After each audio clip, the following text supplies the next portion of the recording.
Yes, thank you, Greg, and good afternoon, website participants. Thank you for joining us this afternoon. So obviously the industry is going through an interesting phase at the moment. Restocking is front of mind for a lot of people across northern and eastern Australia particularly, given the dramatic turnaround in seasonal conditions. So we thought it was timely to explore some of these biosecurity issues that people are going through at the moment that perhaps have been at a heightened level that beyond what we would normally see. And obviously one of the key ones in that is Pestivirus or BVDV. So we had an opportunity to engage with Dr. Enoch Bergman today, who happened to be in Brisbane from his base in Western Australia.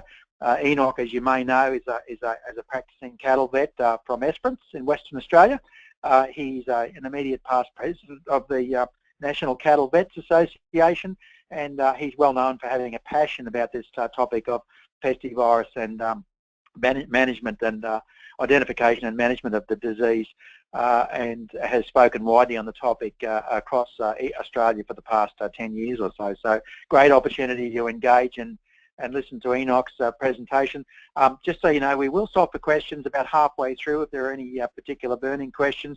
We will also try to have some questions at the end.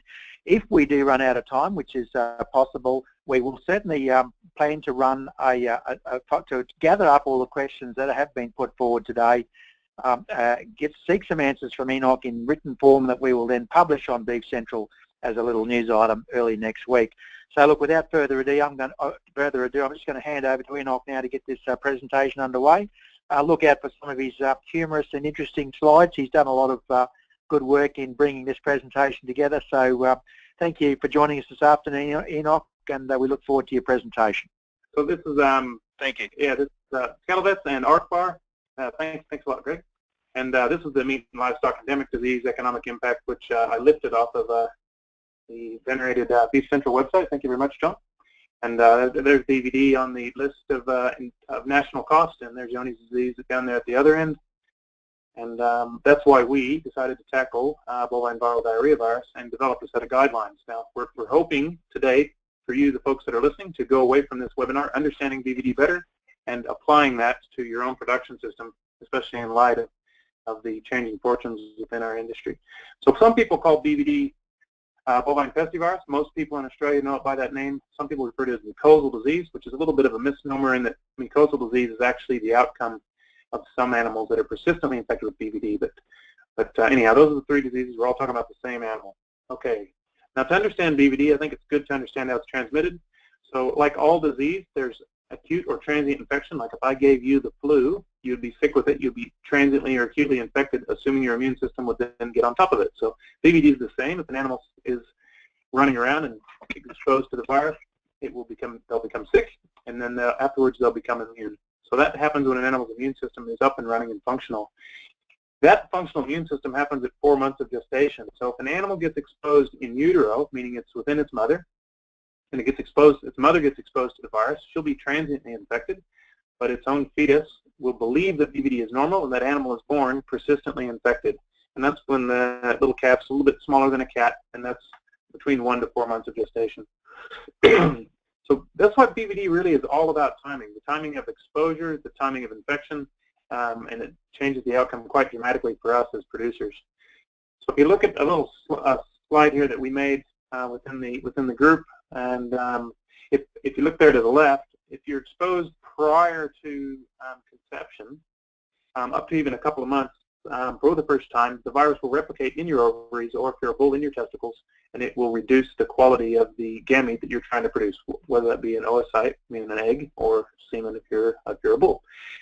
Now, if you get exposed, if you look in that second box, early embryonic loss, if you get exposed in about the first 30 days, usually the embryo, if the mating was successful, will regress. So if you can imagine if a PI bull exposed a cow for the first time when he mated her, that embryo would probably be resorbed, and 21 days later she would cycle. She'd now be immune, and that conceptus may stick, and then she'll go on to have a normal calf.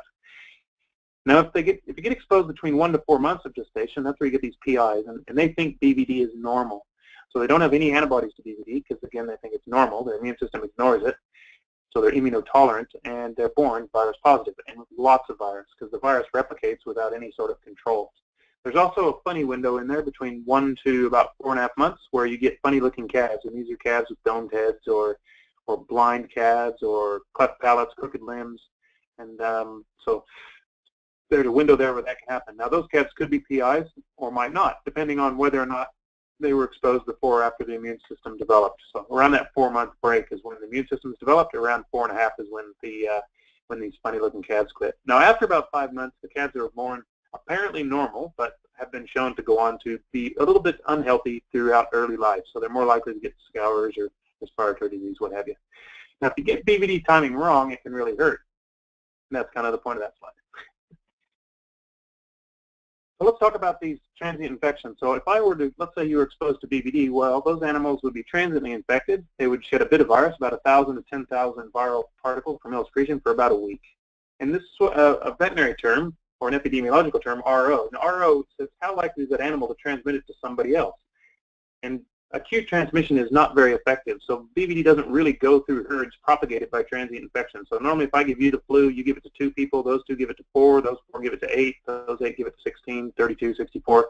And as soon as half the population is immune, then the 2 people you give it to, one of them is already immune, then the epidemic slows down. And that's how epidemics take place. With BVD, transient infection doesn't really transmit the virus effectively, so we don't get epidemics from transient infection. After being exposed, those animals are now immune, and they're immune for life, and that's important to understand for the most part. So over time, as they get older and they start to, their immune system starts to crash, and their exposure may weaken, they may succumb again to BVD, but for the most part, most of them are protected until the end.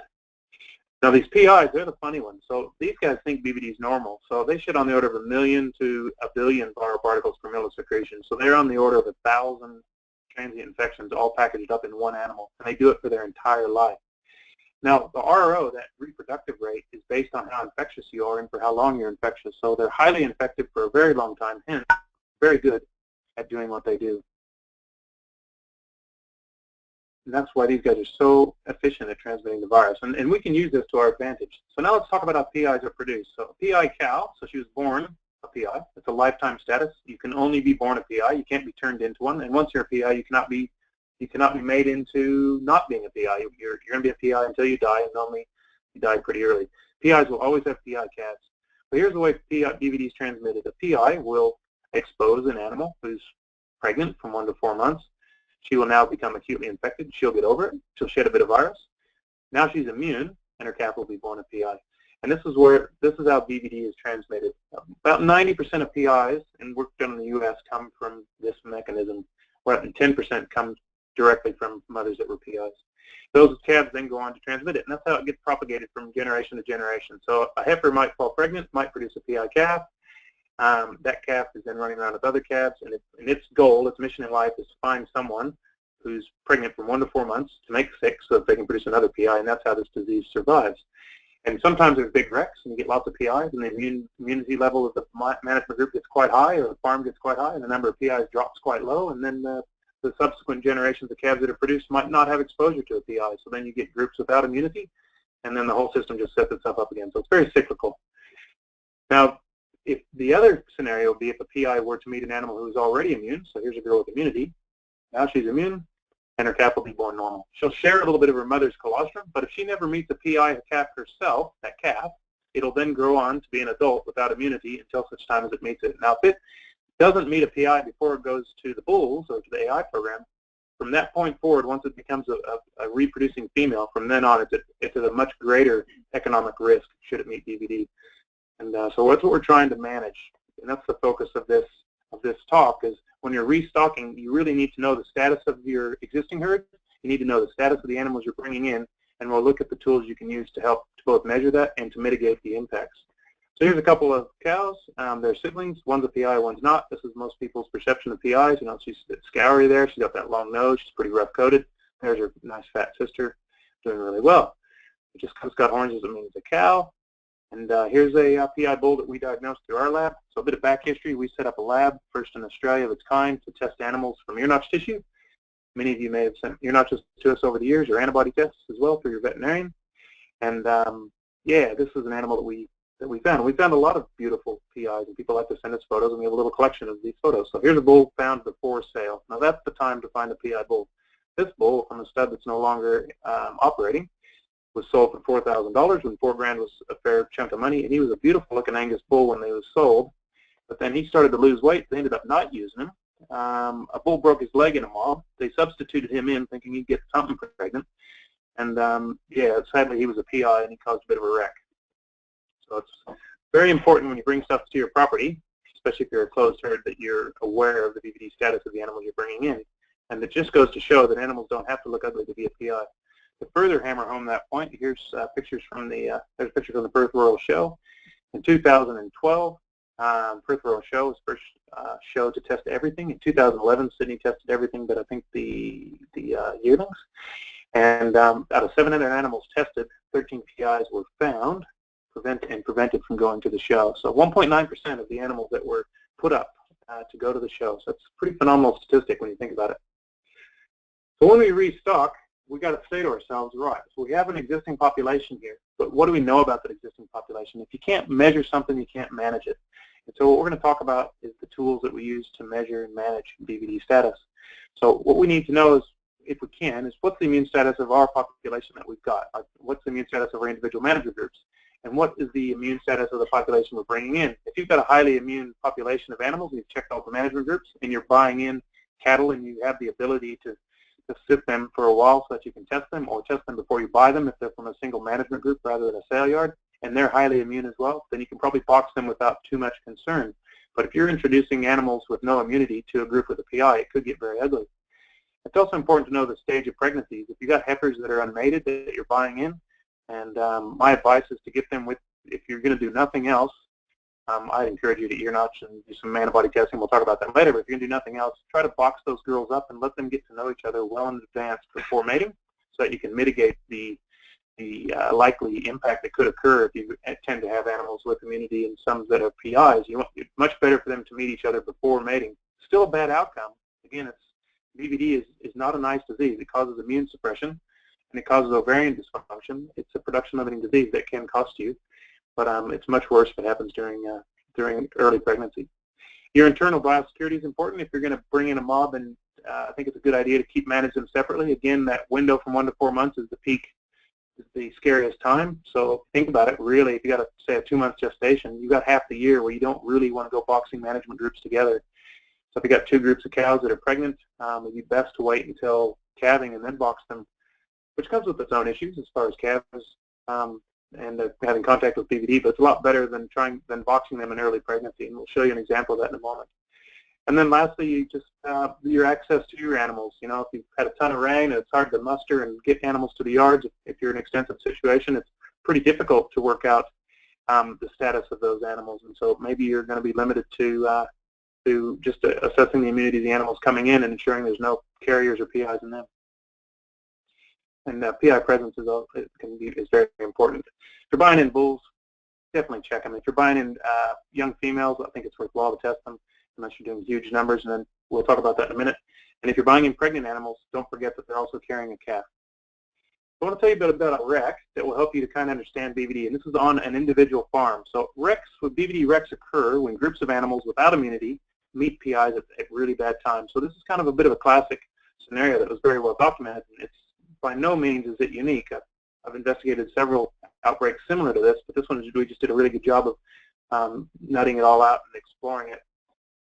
So back in 2003, a heifer was born as a PI, and in 2004 she was joined with about 350 others, and they lived together for quite some time before mating. And this would have been the serological, or the picture of their immunity prior to mating. So there's the red PI, and there's all of their sisters. The blue means they're all immune because they've been living together. They've all seen it. They're all immune to it. The bulls went out, they did the job, and when they started calving, everything went pretty swimmingly, and the only calf that was a PI was that born from the PI itself. All the other heifers calved normally and had normal calves because they were immune previously. Now the next group of heifers, the Zeds, they were raised from every management group on the farm. So here's an endemically infected farm. It's been there for a while. It's a significantly sized farm, over 1,200-1,300 breeders. And the Z heifers were reared from every group on the farm other than the Ys because they were yearlings when the Zeds were born. So they got AI'd by natural cover, AI and then followed by natural cover. And this was their serological picture, which we now know after the wreck. And yeah, they had no immunity because they'd come from management groups where the PIs had died out, and they were raised in smaller management groups with mothers that had immunity, but the calves themselves had no immunity. So because of a bit of a tight feed situation, they boxed these two groups. So picture yourself thinking about buying in another herd and mixing it with your own, or buying in a management group and mixing it, or mixing two of your own management groups without knowing their status, and that's exactly what happened here. So they boxed these two groups together. So the blue cows are the heifers with calves at foot. The greens are the pregnant heifers, first calvers, and there's our PI with her PI calf. And so what would happen is she started exposing those girls and immunizing them, but producing PIs and causing abortions. So there we go. There's our fellow that was driving the tractor before. He's got his wheels again. He's wrecked it again. And this was a pretty significant outcome. So out of the 335 preg-tested in-calf heifers, about 50 of them didn't calve. So they had a few abortions. By the time they weaned, another 50 calves were dead. And out of the 240 calves left alive, 120 of those were PIs when they were ear-notched. So for this particular producer who sells pretty high-value Angus genetics, it cost them 215 calves out of 335 preg-tested in-calf heifers, which cost them about $500,000 in losses. That is definitely a pile driver. It's taken a soil sample, I think, and that just goes to show that's a worst-case scenario. It's not that common, but it does happen from time to time. And I think that's what we got to be aware of during this restocking phase. Is if you're running if you've got a mob of clean cows and you bring a PI into them at the wrong time, it's going to get ugly. Or if you're endemically infected with BVD and you've got a PI or PIs in a management group and you introduce some pregnant animals to them that don't have immunity, it can get quite ugly. And so it's worth taking the appropriate management steps to mitigate that risk, especially in this situation. So if we go back through a bit more on diagnosing it, going back to the guidelines, so just helping you guys to understand, there's two ways to test for BVD. One is to see if an animal is a PI itself. That's antigen testing. So these are the bad guys, the virus itself or pieces of it. And this is how we diagnose PIs. So if we find a PI in a group of animals, like let's say you're looking at a group of animals and say, gee, that's a weedy-looking booger. Let's go check him. Well, you're not him. If he's a PI, that's a direct indicator that there's PIs in that group, at least one, and where there's one, there's usually more. Antibody testing, these are the good guys. So they're produced by the immune system. They are created by the animal to protect against the effect of the virus and providing them with immunity going forward. And this classifies herd risk as well as herd level infection. So it tells us whether those animals have good immunity, but it can also give us an indirect indicator of whether or not there might be a PI around. And just importantly, as a side note, PIs don't have antibodies because they think BVD is normal. So when we antigen test, what we're asking, I want you to get your head around this, it's kind of important. If I'm antigen testing an animal, what I'm asking that animal is are you a PI? And this is a lifetime status. So an animal, if it's born a PI, it'll be a PI until it's dead. And if it's a PI, you can't make it not be a PI, and you can't turn a non-PI into the PI once it's calved. So it's a lifetime status. And when I'm rattling along here, that's where we ear notch. So when I say let's ear notch an animal, what we're asking is that animal a PI? And there are times when it's worthwhile to ear notch, and there's times when it's a waste of time and money. So ear notching is antigen testing, looking for the PI. We're asking, are you a PI? So here's the test that I set up in Australia back in the day. Started in 2006. So there's the ear notching flyers, go into a vial. Producers from all over Australia send those through us, through their veterinarian, and we test to see if they're PI. This is a Z-tagger system, which takes a punch of these DNA pouches, and this is the all-plex tissue sampling unit, which does the same thing. So we receive all three sorts of samples, and we're asking them, are you a PI? We set the lab up in 2006, so I just couldn't get anybody else to do it. So I set up a lab in the spare bedroom of my house, and now we have a purpose-built laboratory, and we work with about 200 vets and thousands of producers and receive a lot of samples a year. As you can see, it's growing. And the point of this slide is that awareness is on the rise. So pretty exciting to see people starting to get their head around BVD and setting up systematic strategies. So that PI test is like saying, where's Wally? So you go into a group of, let's say there's a PI now, you go and ask everybody, are you a PI? Are you a PI? And they'll say, nope, nope, nope. It can be slightly expensive, but it's definitely expensive if you go through and don't find a PI. So we want to try to use a value proposition. We'll talk about how we're going to do that using blood testing. So blood testing, or antibody testing, is we're saying to an animal, hey, mate, have you ever met a PI? And if the answer is to everyone you ask, they go, no, I've never met one. Let's say you got a group of heifers and they've been together for 2 months and they're 10, 11 months old. You say, hey, you grab 5 of them and say, have you ever met a PI? If they all say no, then I guarantee you, unless they live in a very, very, very extensive situation, there's no PI in there. If they all say, yep, well, I met a PI. Yeah, you met one? Yeah, I met one. Yeah, me too. Hey, that means there's a pretty good chance that there might be one there. So it's a very useful tool to make a decision on how to best manage that disease within that management group. So when I talk about antibody check testing, I'll say blood tests. I'll say, let's blood test some heifers. Let's blood test some cows. What I'm saying is, let's see what their immunity is. And that's what that means. So essentially in this group here, where's Wally? Well, have you seen him? Yeah, I've seen him. The guy with the red stripes and the funny glasses and the backpack. Yeah, he kind of sticks out like a sore thumb. Yeah, I saw that guy, like dog's balls. Yep, no, I've seen him. Hey, where is? Hey, there he is over there. And so it's a very nice way to work out whether or not it's worthwhile to go ear notching. It's also a great way to see whether it's worthwhile vaccinating. Because if the entire group, if every person you ask there says, yeah, I've met Wally, that's like a bunch of cows. You bleed 5 of them and say, have you ever met a PI? And they go, yeah, I've met BVD. I've had BVD. What does that mean? Well, it means that they're immune. And if they're immune, vaccination isn't going to benefit them. So it's a bit like a value proposition. If they're immune, let's ear notch. If they're not immune, let's vaccinate. So it's a couple different strategies for blood testing. This is one of the devices that we pioneered here in Australia. So we set up ear notching with the goal being of making it easier for me and the veterinarians I work with to gain ear notches without having to go out on farm. Because prior to my setting up the lab, the only way to test for PIs in Australia was with a blood test. And it's quite laborious. Ear notch is quite easy to grab. So we also did some pioneering of this device called a TIGO device. It clips on the ear of a cow and they can bleed onto a card. So you can get these and bleed. You can blood test, look for antibodies using this device, and work with us through your veterinarian, and we can assess the immune status of a group of animals, say if you live quite a ways out of town.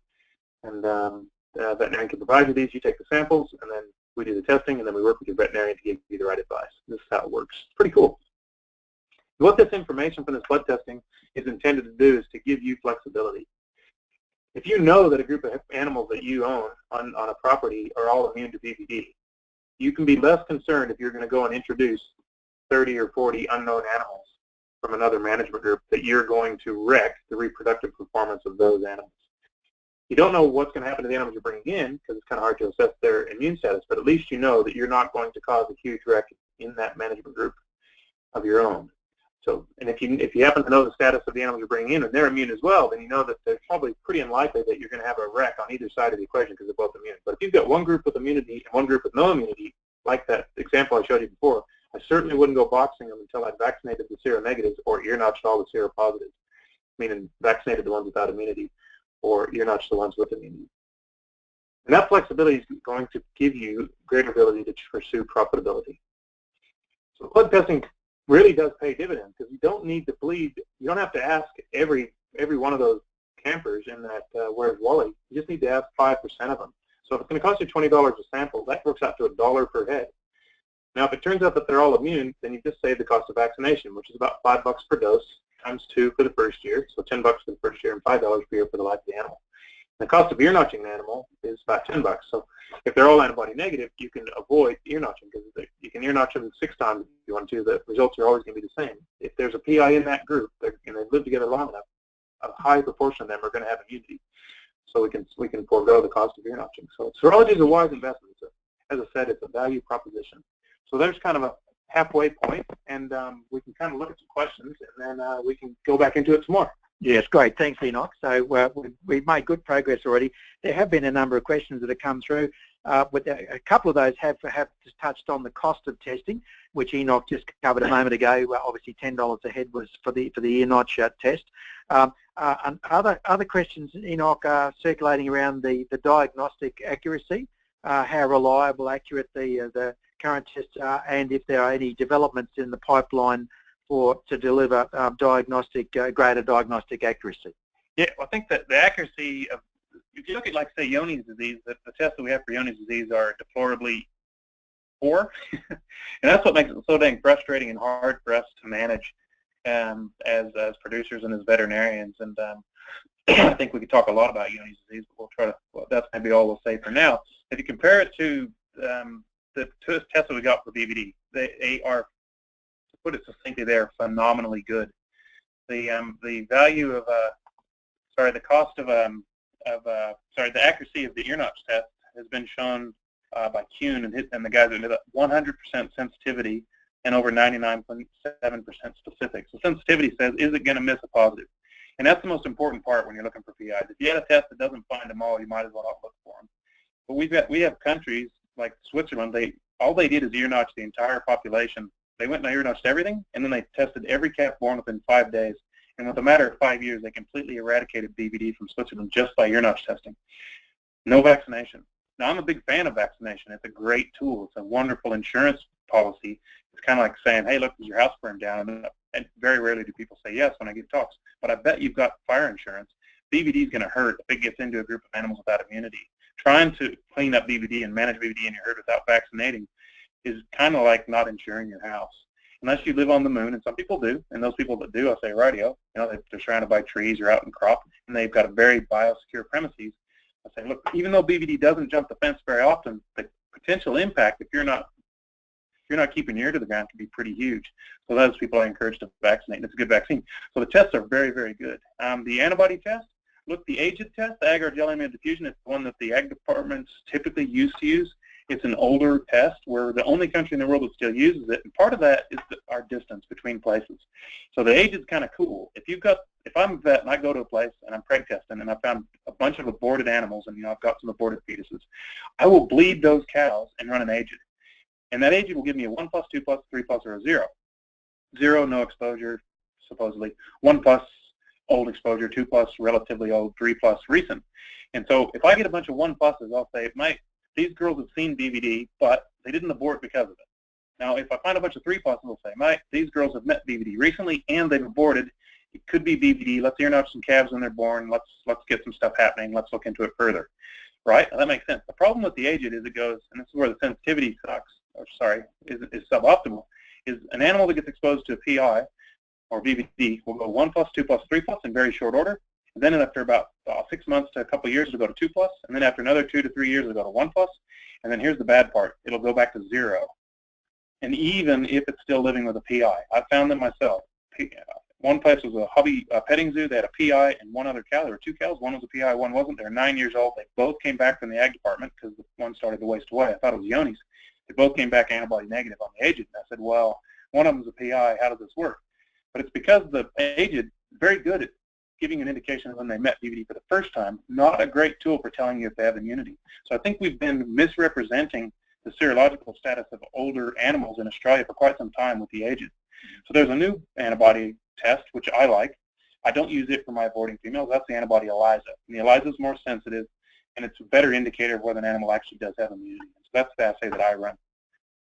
Okay. Oh, yeah, thanks, Enoch. Look, if only we had such accuracy in the Jones test, it would be a huge boost. But look, there are a couple of other questions. I think we'll leave them until the end, particularly in the area of management strategies for extensive versus intensive herds. But I think we'll move on with the second half of Enoch's presentation and see how we go for questions at the end. And if we don't manage to cover off on these in today's presentation, we'll, as I said, we'll cover off on these in an article on Beef Central next week. So back to you, Enoch. Thanks a lot, John. Right on, team. So we set these guidelines up, and the goal of them was to come up with systematic strategies. And I honestly believe if integrated properly, at least in southern beef enterprises, the protocols that we've come up with can help people to develop herd-level eradication. So I'm not trying to say Australia should eradicate BVD, but I think individual producers, and I've helped some very large studs eradicate and maintain freedom, as well as lots of commercial producers working with their veterinarian or working with my own clients. It is achievable, especially if you stick to a systematic strategy, and we'll get into that in a minute. But there are non-systematic strategies that people ask me and say, what do you think? A problem with the non-systematic strategies, a lot of them just give you partial control. And so partial control reduces PIs, and that sounds good on one hand. You save some money. But the problem with having fewer PIs, you still have some, but you're going to get less natural exposures. Now you've still got PIs, you've got less natural exposures, now you get more at-risk females, and if you don't manage it properly, you could end up kind of setting yourself up to where you're having perhaps the opportunity to have maybe as big of a wreck as you would have if you'd done nothing. So you kind of just spend a lot of money just going in circles. Some strategies people employ them systematically, but I'll give you some of the downsides of some of them. So some of the things people ask me. So people go, well, what if I just ear notch everything that looks ugly? Now, obviously, this one's pretty good looking. This guy's, I'm not sure what he's going to do with it, but good enough to go on a ride. But random PI hunting is kind of like mustering sheep, you know, one at a time. It's just, it's not very cost effective, because a lot of PI, if you take out all the ugly PIs, there's still going to be good-looking PIs in there. And the reality is, if you're going to go into a management group to remove PIs, you want to remove all of them. You don't want, leaving one is just as bad as leaving 10. Other than the conserved value of being able to sell the PI. So PIs are about 1% in the population, hypothetically, right? So what are heifers mated, you know, heifers that we're going to put to the that are going to go into the mating program worth right now? Talking maybe what, 400 kilo heifers. Where they're at, John? $3. So there's $1,200. So 1% of $1,200 is $12. So if you ear notched them all and spent $8, $9, $10 to do it, your outlays per beast is $800, $900, or $1,000, and your return is $1,200. So it's good money just in that. But again, if you're going to ear notch a management group, I'd ear notch them all, and I'd only do it if the serology or the blood testing suggests you do it. So random PI hunting is a waste of time. Auto-vaccination. Now, I get a lot of requests about this and a lot of questions. So when I first heard about it, I thought, man, why would you want to do this? So here's your idea. You've got this beautiful herd. You've got this lovely group of heifers. You worked really hard to grow them out, to develop them. They're getting ready to go to the bull, and you think to yourself, I'm going to make them immune to BVD. So what am I going to do? I'm going to give them BVD. Yeah, that'll make them immune to BVD. But here's the thing about PIs. They're immunological cripples. I mean, these guys they're screwed from the get-go. They're not happy campers at all, and they're very susceptible to other disease. So you're just taking a potentially disease-ridden animal and introduce it to your lovely, beautiful, best genetics, and giving them BVD. And you're giving them all BVD in a relatively synchronized fashion. And some guys even bleed these and use that to immunize them, which is a great way, conceivably, if you don't do it properly, to transmit other blood-borne diseases such as EVL or Tyleria, and at the same time suppress their immune system. So you might do something like put a PI in like that, and then have something go through the heifers that looks nasty and get your vet out and you'll diagnose some other disease. The reality is, the research shows that BVD plus any disease equals a worse scenario. But if you're going to auto-vaccinate, I mean, I can understand people's motivation. Right, I'm going to make them immune. They'll be immune for life, and I won't have to spend money on the vaccine. But again, this is an expensive disease. I don't know what it costs you in production to expose those heifers, but I'm sure it costs you something. But if you're going to do it, let's talk about what you need to do to make sure you do it right. And again, I'm not a fan. So auto-vaccinators, you got to make sure they're a PI. And there's plenty of scenarios where guys have chucked in an animal because it looks like dog shit, and they think, well, it must be a PI. You need to make sure there's enough time for the auto-vaccinated animals to recover prior to mating. Now, remember that transient infection with BVD is immune suppressive and interferes with ovarian function. So that's getting kind of hard to do, isn't it? And also, PIs are susceptible to all sorts of funny stuff. You also need to be cautious that the heifers that you're joining aren't mismated. If so, you're going to produce some PIs, or that there are adjacent pregnancies, which may or may not have immunity, and may or may not be yours. So this could be a potential liability regarding neighbors. So you might be auto-vaccinating, but maybe your neighbor isn't, and your PI might not stay in your place. So I'd paint the guy pink if you could. Auto-vaccinated animals need to make sure that they've actually seroconverted. There's been some work done that shows that sometimes it's surprising that they don't seroconvert as well as you would have expected. And if it's effective, assuming you're using your own PIs, which would be much better than buying one in, where are you going to get PIs from if what you're doing is successful? Because if what you're doing is working, you should eventually run out of PIs. Lastly, and this is the reason Norway eradicated it in the beginning, Norway is the first country to eradicate it, PIs usually die prematurely, painfully, and without salvage value. So here's a PI that I shot, and these are the erosions on his nose. They call it mucosal disease because it's wiping out all the mucosal lining. So there's his nose, there's his gums, poor bugger. Now, some of you may say, wow, this looks a bit like FMD. And that's why mucosal disease is a reportable disease. If we get FMD, we're not going to be worrying about BVD. Ticks, BVD, yonis, everything else is going to get shifted far to the right because FMD is going to be all the way to the left on that endemic infectious disease economic impact. So we need to report these, and that's why mucosal disease is reportable. So that's his gums, that's his tongue, the poor bugger. That's me wearing gloves. There's I have to have a mason. See the ulcers and the mucosa peeling away. There's his gut lining, sloughing. That's all scabby poo. Poor booger. Yeah, so he was dying horribly. Not a nice thing to do. Another thing that ticks me off about auto-vaccination is we're not vaccinating him. Vaccinating suggests that you're giving someone an attenuated version of a disease that doesn't cause clinical signs to provide them immunity. We're not doing that. We're giving them BVD. We really should call it strategic infection. And to me, trying to keep a PI on your place to immunize animals is a little bit like putting a handgun on your nightstand. I mean, the stuff out of the U.S. shows you're much more likely to get shot by the guy breaking into your house than you are to protect your family if you're going to leave it out there. anyway, I'm not a big fan. The other thing that is worth considering for some people, they want to go down the simple route and they just blanket vaccinate everything. That's okay. It's a systematic strategy, but you're not going to stop the PIs from being PIs, and the PIs will still overwhelm the vaccine in some circumstances. So the vaccine, the trial work shows about 80% efficacious at preventing the calf from becoming a PI should its vaccinated mother be exposed. Now that doesn't sound great, but that's actually pretty awesome for a killed vaccine. We're pretty lucky to have a pretty good vaccine here in Australia. Americans, when I moved here, had 160 licensed BVD vaccines. We've got one in Pestivirus. As I say, luckily it's pretty good. But the reason I don't like blanket vaccination is because you're vaccinating many times animals that don't require vaccination, animals that are already immune. And my job as a veterinarian is to try to help producers to be more profitable. So we're going to vaccinate. What do we got to do? Well, 2 doses of Pestivirus, the only vaccine we've got in Australia, at least 4 weeks apart, but no further than 6 months at this stage. Second dose preferably a month prior to joining, and then boosters annually thereafter. Prior to calving is appropriate because there's no calves at foot, and it can put a bit of colostrum antibodies in the colostrum. It will prevent transient infection from propagating. So this was designed as a feedlot vaccine, and I think it should improve the outcome of animals on feed and feedlots if they don't have immunity to BVD and they hit the feed yard and run into a PI. Being vaccinated would improve their outcome dramatically. Problem with PIs is just so much virus. If you got to think, we give immunity to the mother, that'll protect her, but you only need a couple of viral particles to cross the placenta, and then once it's crossed the placenta, the mother can't help, and that calf can then go on to be a PI. And then lastly, doing nothing. It's an option, but yeah, be prepared for bad outcomes and be prepared to be surprised. So what do we know about BVD? Well, we know you can't walk on water, as this fellow found out, and we know that BVD is all about timing. So let's talk a bit more about it, and we'll get into these guidelines a bit and try to, in our head, work out how this is going to help us to manage it going forward. So we know that PIs are responsible for almost all transmission. We know PIs typically don't live very long. Okay, so they're the spreaders and they die early. Cool. We know that animals of reproductive age, so animals that have gone to get mated, without immunity to Pesti, are likely to suffer significant production losses should they meet a PI from that point forward. We know animals in contact with PI typically become infected with Pesti and mount relatively long-lasting immunity. So we want to use that to our advantage. So if we ensure that every new group of replacement efforts is both immune and PI-free, we can ensure that then the replacement efforts won't represent a risk to other management groups because they don't have a PI in them. 2, the replacement efforts will be less likely to produce PI calves because they have immunity either from previous natural exposure or from vaccination. And over time, the entire adult population will become PI-free and immune.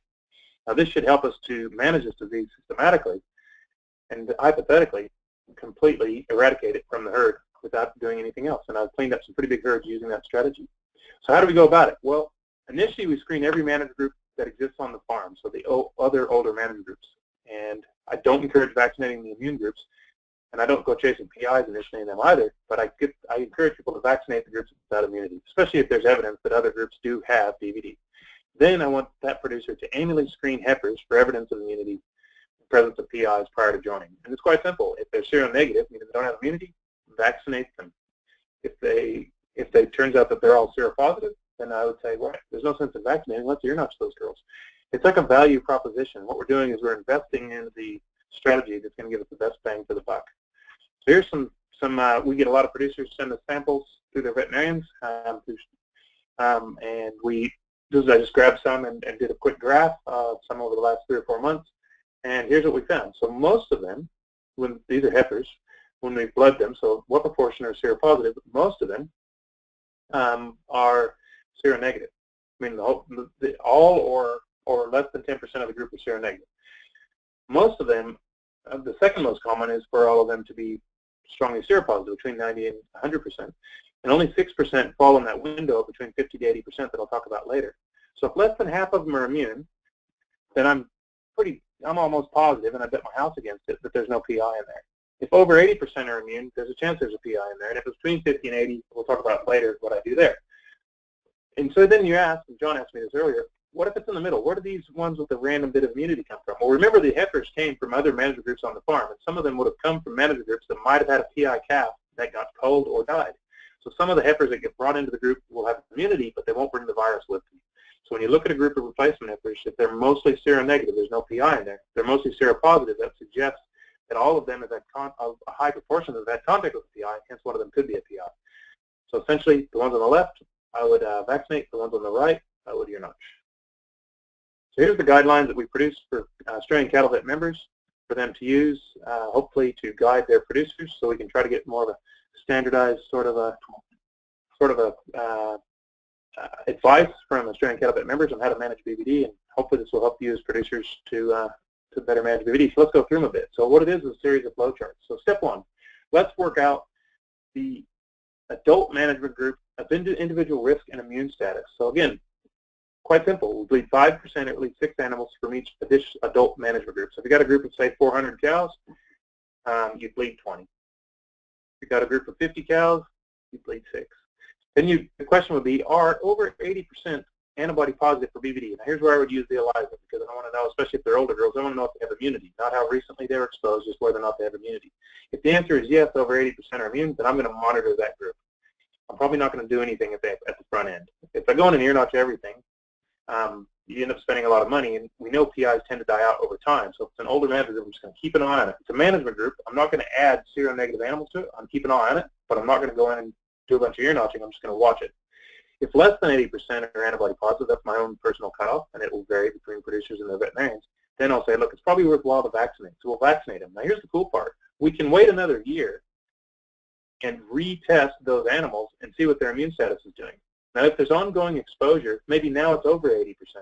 And so then we can kick them over to monitoring. We can stop vaccinating them. So for some people, like in very extensive situations where let's say you never get a clean muster, you're getting the different management groups to the yards once a year, maybe twice a year, and you can go in and do some blood testing on a handful of them, and then make a decision on whether or not it's worthwhile to give them a booster for BVD, assuming you set them up as heifers initially. For some people, that could be the end of the road. So there's a beautiful picture. Where's that at, John? Oh, it's a Stanbro property on the Barkly tableland, taken about 2003.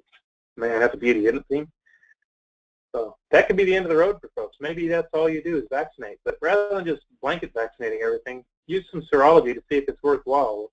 I think there are folks out there that are vaccinating immune animals. And look, I'm a fan of the vaccine, but I'm not a fan of wasting it. So, so what's my goal? Well, I'd love to see and I mean this, I want to see every group of Australian replacement heifers on every farm in Australia checked annually for immunity to BVD prior to mating. Even if producers say, oh, I don't believe in BVD, I'd love to get them to do it just so they can start to understand what it is they're dealing with. Because you can't measure it, you can't manage it. So what I'd like them to know is, what's the immune status of those heifers? And I think they'd be surprised. People that think they're endemically infected, that think they've got BVD under control, will occasionally get groups of heifers that come through with no immunity, and they're getting ready to go to the bull, and eventually they're going to meet a PI, and it's not going to be pretty. And oftentimes people don't even really notice it's happened. So here's our flow chart for annual heifer pre-mating screening, and it looks pretty crazy, but really it's quite straightforward. Just like the others, we believe about 5% or at least 6. If it's under 50% or seropositive, let's go ahead and vaccinate them. If it's over 80, let's ear notch them. If it's in between, there's 3 reasons why this could happen. We'll talk about it in a minute. So looking back at that group that had a wreck before, this was the group that had the PI in it. If we'd have bled these girls before mating, we'd have said, aha, looky there, everyone's highly seropositive. We would have then said, right, no sense vaccinating, let's ear notch them. We would have found that PI and gotten rid of it. And then that group would have been fine moving forward. They would have been immune and PI-free moving forward.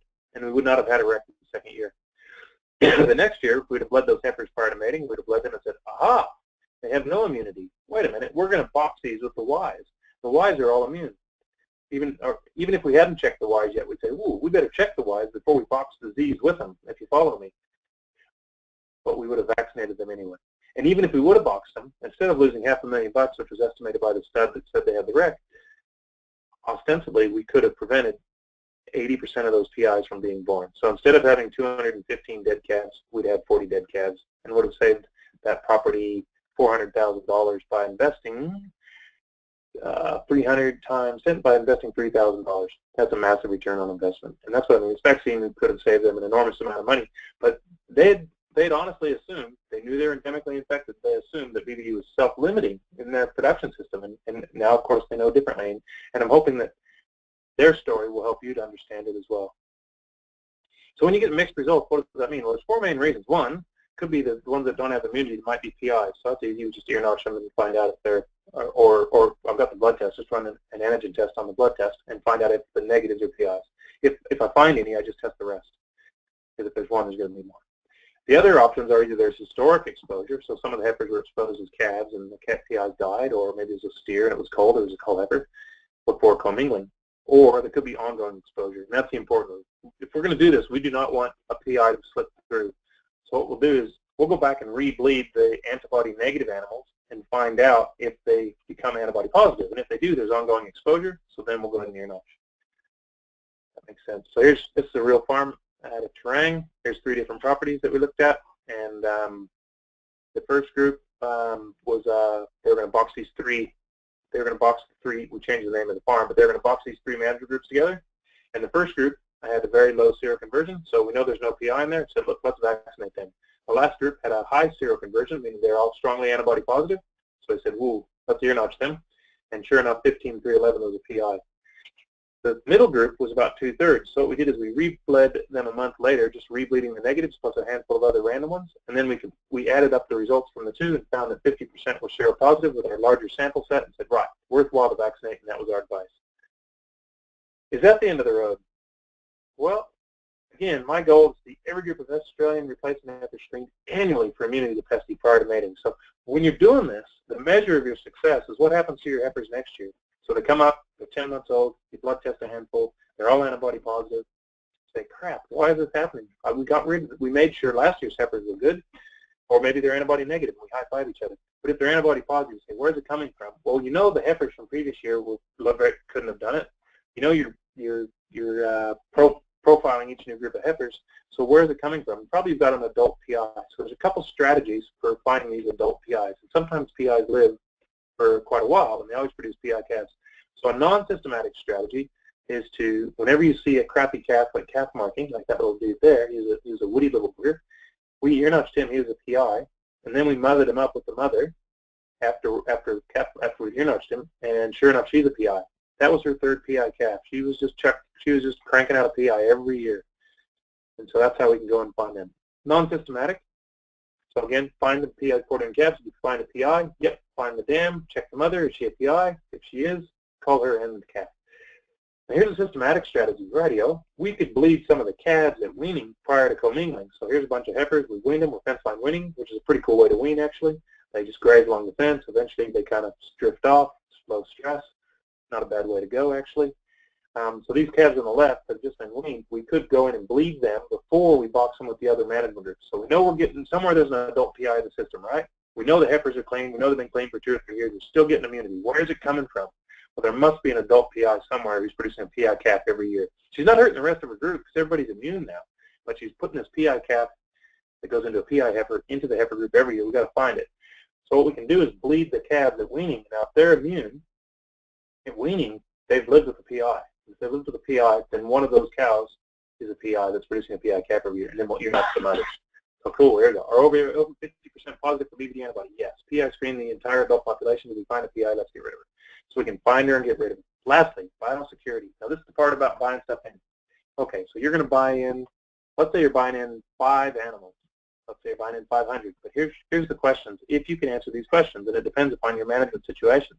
Do you know the PI status of the animal that you're bringing in? If the answer is no, then you need to ear notch that animal. Is the animal a PI? If the answer is yes, you need to send it back. You need to call it. If the answer is no, the next question is she a PI? Is she pregnant? And if the answer is nope, she's not pregnant, cool. And yeah, she's a dead end. She can't introduce it to the herd. Go ahead and drop her in. 30-day quarantine will be handy, just in case she's transiently infected. But for the most part, she's not a PI. PI spread the disease. You're mostly covered. But if you've got an animal that's not a PI, but she's pregnant, and that's what we're talking about, as we go into rebuilding phase, a lot of people are retaining heifers and opportunity mating them. And sometimes they do it in the backgrounding phase. So a stalker could be got some heifers, ADAIs, or buys a couple bulls. Now they're selling these as mated heifers with tight joinings. Great for a production system, great way to expand. The worry is because these heifers have been brought in from multiple sources. We had a guy in Esperance that was doing this and had a group of calves, this very process. Half the calves were PIs at a group of 100 heifers at EAI because being a stalker, he bought in other animals and had introduced a PI to these heifers once they were mated. They didn't have immunity. So what I'm saying is when you're buying in a preg-tested zinc heifer that a stalker's created with multiple animals coming on that place, you've got to be very careful about that calf that's on board. So that the heifer might not be a PI, but the calf might be. So if the animal's pregnant, you can go ahead and introduce the cow to the herd, but make sure you calve it separately. And then check that calf as soon as it's born. And if the calf's a PI, cull it. That makes sense? So here's biosecurity. It's very complicated. And that, if you kind of stick with that with the animals you're bringing in, that will help significantly. So now what? Well, what we want to do is stay on the road. And what does that mean? I want you to keep checking those heifers. PI animals are the enemy. They carry it from generation to generation. We want to disrupt that PI link by providing immunity to females that need it, finding PIs where appropriate, and just good, simple biosecurity. You don't need tall fences. You don't need Donald Trump to come in and build a wall. You just need to try to check what's coming on the place. Look, plenty of places that have eradicated it and stayed clean with neighbors that have it. The birds don't spread it. It's pretty much a PI direct contact. Take a systematic approach. And there's my email address and my phone numbers if you want to get a hold of us. Contact your Australian cattle veterinarian for more guidance using our guidelines. They can share them with you, go them through with you. Feel free to give me a ring. We work with a lot of producers with their veterinarians, so contact us if you're interested in testing. We can help set you up on a program. And if you're looking to buy in some animals, you need to know your BVD status, so get a hold of your vet, get some blood testing done. If you need to vaccinate, Pestivirus is the only option that we've got. Good vaccine. Ear notch introductions if you can, if it's appropriate. The calves if appropriate, and maintain that heifer pre-mating blood testing. So look, it's a way to measure the success of your interventions and also work out the best path moving forward. So don't turn your back on pesky. Just keep your eyes open. Do that serology. And yeah, let's have a few more questions. Fantastic presentation as always, Enoch, and you've managed to keep that, despite the volume of information provided there, you managed to keep us right on time, which is great. So just reminding our participants that the recorded versions of these webinars, this webinar will be available on both the Future Beef and Beef Central websites from next week sometime. So there will be obviously information there that you may well want to go back and review, or in fact pass on to others to have a look at. So that recorded version will be available. Look, I think we'll just take a couple of minutes. We're pretty well on time, but we'll just take a couple of minutes for a couple of very quick questions if we can. Firstly, the question here, and again, as I say, these will be provided later with some responses on Beef Central. But the first question here, Enoch, is it true that natural immunity lasts a lifetime, but immunity from vaccine wanes and requires an annual booster? Yeah, no, that is mostly true. So the natural exposure provides long-lasting immunity. I mean, if you got a cow that lives 14, 15 years, and some cows maybe even after 4, 5, 6 years, depending upon their ability to mount an immune response the first time, how good of an immune response it was, and also their own immune status. You know, some people have better immunity than others. It's kind of like chickenpox in kids, which is a retrovirus, probably not a good example, but over time, as we get older, we sometimes can become susceptible to diseases that we had immunity to previously. So natural exposure does provide much longer immunity, no doubt about it. The vaccine that we're using is a killed product, so you're providing an animal exposure to pieces of the virus, which causes an immune response. Then we give them another shot, so it reminds the immune system of it, and the immune system mounts a nice barrier against the disease. And yeah, that will slowly wear down. You give them a booster, it'll probably give them a better immune response when they get that booster, and each subsequent booster will be a little bit better. Sometimes people say to me, "Hey, Nick, what's my exit strategy?" I say, well, if you're starting the program at the front end, I reckon I'd be vaccinating. And then as the program progresses and the heifers start coming through antibody negative, and you're saying, man, I'm winning. I'm really winning. My biosecurity is pretty good. You know, the vaccine's not perfect, but I'm getting seronegative heifers consistently, and that's what I expect to see and do see quite often. And they say, what's my next step? I say, well, you can probably start backing out of the vaccination program in the older cows if you'd like. You know, so maybe the mature cows that have had a longer vaccination history, you could stop giving them boosters and just keep watching that heifer serology. And if, bang, you end up with some immunity, maybe you start back vaccinating again. But the problem with natural exposure is no matter when you expose them, it's going to come at a cost. And I think, like, talking with other veterinarians who have tried a lot of different strategies with keeping BVD but trying to mitigate the results, in the end, they find that really if you want to manage BVD, you got to manage the PIs. Yeah, this is they're just too powerful, too much trouble, and it's better to get rid of them. You know, it's a lot easier to protect your house by not having fire around it than to make the dang thing fireproof. A couple of very quick questions just to finish up surrounding the testing issues. Firstly, is there a way to test a pregnant cow's unborn calf if you are introducing pregnant cows during a restocking phase? Yeah, so some of the early stuff that was done was a guy actually was one of my advisors in vet school. He did an amniocentesis.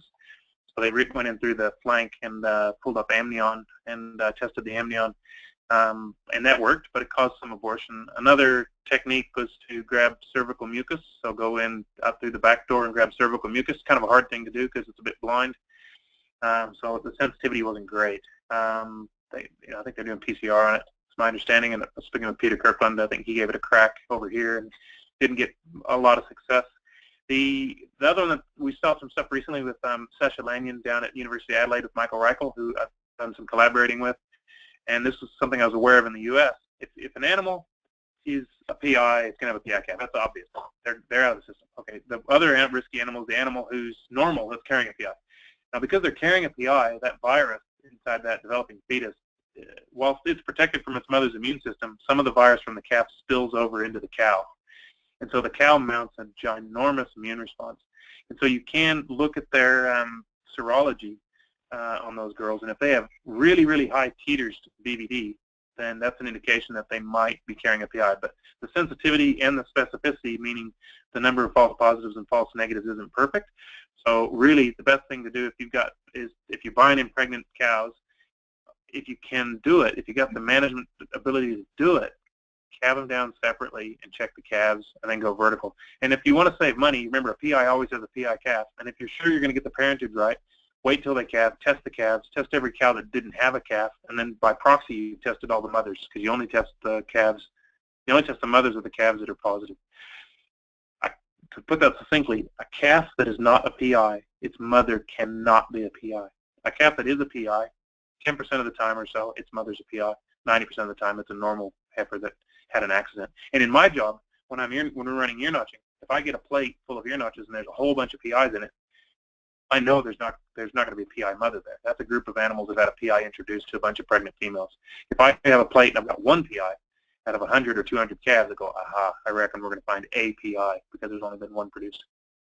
Yeah, thank you, Enoch. Look, I think we'll wrap it up there, everybody. We appreciate your attention this afternoon. And on behalf of the participants, I'd like to thank Enoch for, once again, a very lively and information-packed presentation, as always. So thank you, Enoch, for your help. And on the strength of that, I'll wish you all a good afternoon and pass you back to Greg just to finish up. Thank you, Greg.